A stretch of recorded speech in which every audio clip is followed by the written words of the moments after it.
Hello my beautiful viewers on my channel, James Higgins Open World. Well, what I've got for you now, thought I'd have a bit of a laugh, tell you a few stories, cheer us all up, and show you what I've got delivered today, which is London's Burning, complete series, 8 to 14, still in its cellophane, so it's brand new. I got that off Amazon for about, I think, 67 quid with postage. Looking forward to watching that, well, series 10 of it anyway. I've seen the other series. So yes. Also, if you like London's Burning, and you've watched it, if you're someone of my age who's 52, there's a series on Prime at the moment called Chicago Fire. 8 seasons, I think, it's on there, and it's included with your Prime streaming thingy. I watched episode 1 of that, looks good. So, yep. What else? Well, if you're in lockdown and you're married or you're in a relationship with someone and you're living together, you know, married, living together, whatever, and you're arguing in this lockdown, try and get on, you know. Don't ruin your marriage over this lockdown, you know, because it's coming to an end soon with the vaccine rollout, you know. So have the vaccine when you get offered it, and so we can all get back to normal. Because, you know, what have you? Don't argue, you know. And if you're a bloke and you've got a wife, write some poetry, you know, or something, if you can, if you're able, you know. Poetry comes from your heart, you know. So write some poetry or what have you, and what have you. Yeah, that's what I say. Be nice. It doesn't cost anything to be nice, you know. It doesn't cost a penny. Ain't that right, Paul, lad? Hey? Ain't that right, Paul? Keep going, lad. Get in there. Hey, just one second. I thought I'd tell you some more stories. Now, this particular story, mellowed a bit in my mind, but I'm a bit confused about two things about this particular story. I don't know whether it was with rocks or potatoes, but I think it might have been rocks, actually. I'm not quite sure. Paul might know, my mate, because I've told him this story before. Basically, I don't know if it was my brother or his friends. They were down by this... in the middle of this field, it was like an oasis of a load of trees, and had like a moat of water all the way around it, and they had this little lake by the side of it. You know, painting the picture here for you. You can tell, can't you? Am I good, eh? Anyway, they reckoned, some people reckoned, I don't know, it was my brother and his mate, reckoned that they saw it was either these rocks or it's potatoes turned into like a little person, a rocky person or a potato person. Oh, Christ's sake! Yeah, you know. You know. And then locally, there's a big, massive abbey up near where I live. Very Royal Abbey, it's called. And my brother, when he was young, reckoned. They were up there with his mates, and he heard this massive heartbeat, you know, because there's allegedly up there, there's these monks in Monk's Tunnel who play football. Yeah, and apparently Royal Abbey's haunted by someone called Ida, you know. As you know, I've said on this channel, I'm trying to get an interview with the people, because it's a place where you get married now and all that type of stuff, you know, wedding venue and that. So I've asked a few times, but I'm going to ring them up again, see if there's any chance I can do an interview up there with them about the ghost, Ida, and what have you. I've asked a few times, but I've not got a reply back, but I'm going to ask again. You know, you have to keep badgering them sometimes, don't you? So, yeah, ask again. For my up-and-coming series, James Higgins...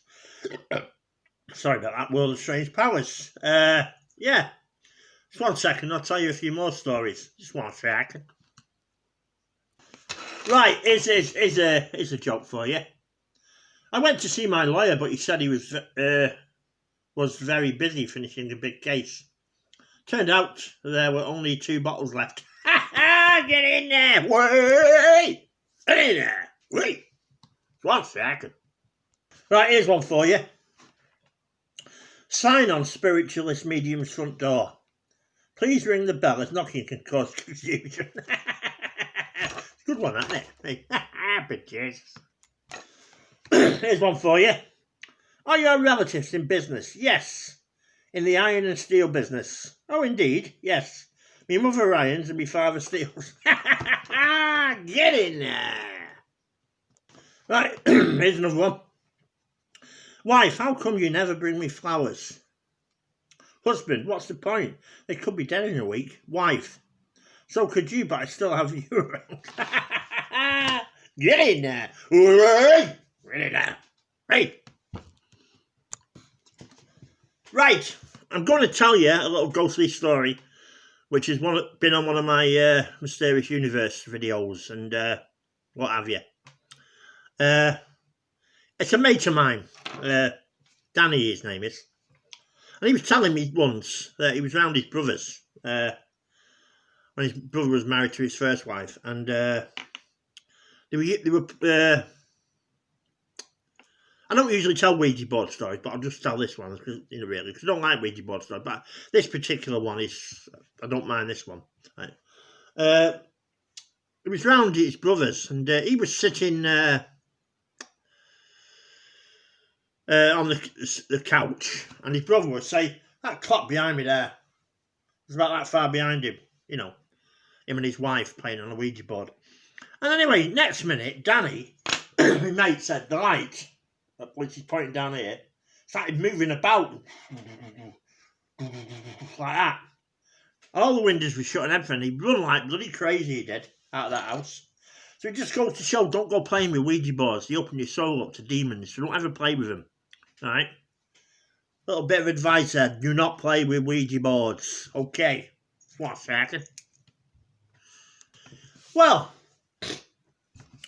I thought I'd tell you this story. It's a true story. It was 2001.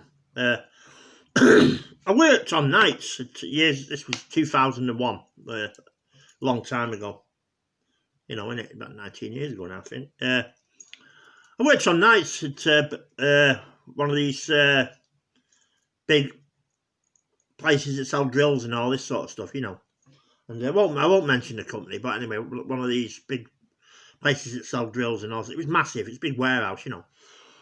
Anyway, the guy in charge, I'm not going to say his name, but the guy in charge, right, and this other guy, oh, you should have seen it, I'm telling you, like, you know, I mean, we used to have daffodil wars. They'd throw, like, they get bags of daffodils and just open up and slam at you as you're going past. You know, I've been walking past some nights, like, you know, what you do, doing what have you. Cause, and you'd have light bulbs hit your leg and all sorts of stuff. And there was this other lad, he was on drugs, you know, this guy. He used to run around with a black plastic bag like Superman. You know, as well, you know. Oh, I tell you, it was horrendous, man. And you know the bins, the silver bins you buy from these big, like, places. They'd be on top of the racking and they'd be kicking them off and all sorts of stuff, hiding stock. Well, to be fair, though, to the guy who was in charge, he didn't have enough time to do the job. So the stock would be hid under carpets and all sorts of stuff. Down by carpets in this particular place, which used to be a steelworks, it's probably haunted, you know. And so they hide it all under there and what have you. Oh, bloody hell, man. Unbelievable, you know, what used to go on. You know, another thing he'd do, like, you know, you'd be trying to put paint away on the aisles and it's supposed to be in certain positions, you know, with the little label, Magnolia, blah, blah, blah. He'd have you putting it anywhere. And then when the manager had a go at you for it, he'd say, I never told you to do that. He did. Honestly, man. Daffodil Wars and all sorts of stuff. Never forget it. As long as I live. Yeah. I left in the end. I had enough of it, you know. I had enough of getting blamed for things I didn't do, you know. Anyway, yeah, that was 2001. Yeah, you know. 19 odd years ago, near enough 20 years ago. Yeah, but I've heard since he's had the sack. This one who's on Tringy. He might be a manager, this guy, but I heard he's got the sack. He's working for another firm now. But anyway, yeah. Some of the stuff that used to go on, it's unbelievable, man. Unbelievable. Just one second. Right, I'm 52, me now, right? This is on another subject now. I left school in 84. Right, it was a different world back then. It was, Paul. Different world, mate. Get in there. Anyway, I remember when I was at school, there was corporal punishment. You got the cane, you got the slipper. Teachers would throw blackboard rubbers at you if you were talking in class and bits of chalk. Boom, and what have you. I've had the cane quite a few times at school. But to be honest with you, it never did me any harm. Taught me respect for authority, to be honest with you.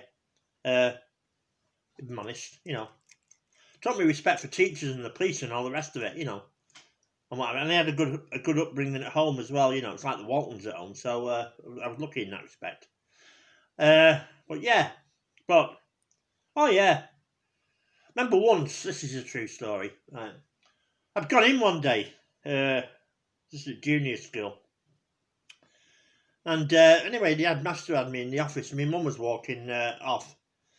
And she could see I was in the headmaster's office, my mum. So she come back, knocked on the door, and what's he in here for? And the headmaster said, he was messing about yesterday, did this, that and the other. And my mum said to him, no, he wasn't. He was off yesterday, sick. He was at home. You should have seen his face go, like that, Unbelievable. Anyway, I hope you enjoyed this bit of fun here on my channel, James Higgins Open World. And stay safe, wear your masks, and what have you. And if you're a couple, whether a gay couple, lesbian couple, whatever, I'm heterosexual, but whatever you are, try and get on in this pandemic if you're stuck indoors together, Write some poetry together, read a book together, have a game on the console if you've got one, and what have you. And if you've got a virtual reality setup, go virtually walking in the virtual reality, the PS4 virtual reality, or the Oculus Quest 2, Go a bit of virtual travelling, Bloody great, I'm telling you, I've got one. Anyway, thank you very much. See you on the next one. Hey, bejesus.